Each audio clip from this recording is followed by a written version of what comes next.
Ivanka Trump told investigators for the Jan. 6 House committee that she was saddened by an Oval Office phone call she overheard in which her father tried unsuccessfully to convince Vice President Mike Pence to help overturn their election loss. Former President Donald Trump's daughter, who served as an advisor to him in the White House, said it was a pretty heated phone conversation about Pence's role in the electoral vote certification in the Senate. A transcript of her testimony to the committee investigating last year's assault on the U.S. Capitol was among more than 30 released Friday night. Also released was the testimony of former Attorney General William Barr, Secretary of State Mike Pompeo and one of Donald Trump's election attorneys, Sidney Powell. Prior story. Jan. 6 panel blasts Trump for inciting Capitol assault in report Pence ultimately refused to reject electoral votes as then-President Donald Trump wanted him to do. There appeared to be a discussion over what the vice president's rights were in his position and obligations in his position presiding over the Senate, Ivanka Trump told the committee. It was a different tone that I had heard him take with the vice president before, she said. It saddened me to see them having a disagreement. They had been very consistently on the same page. The transcripts released Friday joined dozens of others made public this week, along with the committee's final report after a 17-month investigation. The 814-page report, released late Thursday, blames Trump for inciting violence that day and seeking to overturn his 2020 election loss to Joe Biden. Former House Sergeant at Arms Paul Irving told the committee that in his deposition that 2 days before Jan. 6, he'd received call from then-US Capitol Police Chief Stephen Sund that he'd been offered about 125 unarmed National Guardsmen to help with the Capitol security. They decided to have a conference call with the then Senate Sergeant at Arms Mike Stenger to talk about it. The decision was to not accept the offer. It was a combination of operationally the chief didn't feel that they would add much to his plan, and the intelligence really didn't speak for anything that would justify the need for them, Irving said.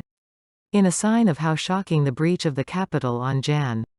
6 was, Pence's Chief of Staff Mark Short testified he had taken the opportunity to have a cheeseburger at the Senate carryout in the building basement when police started running by and telling people to evacuate. Short went upstairs and met up with Pence in his ceremonial office shortly after he had been evacuated from the Senate floor. I never got my cheeseburger, he testified. Ivanka Trump recalls that sometime after lunch, Eric Hirschman, a senior White House advisor, walked into her office as asked her to turn on the TV. And that's when I became aware that there was violence that was taking place at the Capitol. That was the first time, she recalled. She said, obviously, it was shocking and completely unacceptable. She and Hirschman went to the Oval Office, to ensure that he was aware of what was happening and to make sure he issued a strong statement. She said she found her father in the dining room, at the head of a table. She did not recall if he had a TV on, but believed he was aware of the violence. I felt he was aware because we immediately discussed what the statement should say, she said. She said she had no indication of violence beforehand and was shocked by it. And I don't believe anyone I knew of believed there would be, she said. After Pence refused to go along with Donald Trump's plan to reject electors while the mob was attacking the Capitol, the relationship between the two turned sour. Pence met former National Security Advisor Keith Kellogg testified that Trump and Pence no longer had their daily conversations. To heal the fracture and get them talking again, Kellogg suggested to other White House aides that they arrange for Pence to receive the Presidential Medal of Honor to heal the rift. The investigators didn't follow up and ask what became of that idea. Pence didn't receive a medal. Sidney Powell, an attorney who worked with Trump's legal team to discredit the election results, testified that she first became convinced there was fraud on election night. She said she learned from reporting on Fox News of vote totals shrinking and election sites closing in ways she felt indicated fraud. Moreover, the results didn't jibe with the enthusiasm she witnesses at Trump rallies, she told the panel. A reference in one transcript suggests even Trump wasn't convinced by the conspiracies she came to embrace. Hope Hicks, a White House communications director, described in her deposition Trump muting Powell while she was on the phone describing her theory about the Iranians, the Venezuelans and potentially the Chinese interfering with Dominion voting machines and telling Hicks and others in the Oval Office that the idea sounded crazy. He said, like, this does sound crazy, doesn't it? Hicks testified.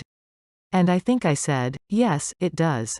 Attorney General Bill Barr said he felt compelled to have the Justice Department some of the complaints being raised after the election. I sort of shudder to think what the situation would have been if the position of the department was, we're not even looking at this until after Biden's in office, Barr testified. I'm not sure we would have had a transition at all. So that's why I did it. He became convinced, however, that there wasn't fraud sufficient to overturn the results and said so publicly. This angered Trump. The president was as mad as I've ever seen him, Barr recalled, according to his transcript. He said Trump told him, "You didn't have to say this. You must have said this because you hate Trump."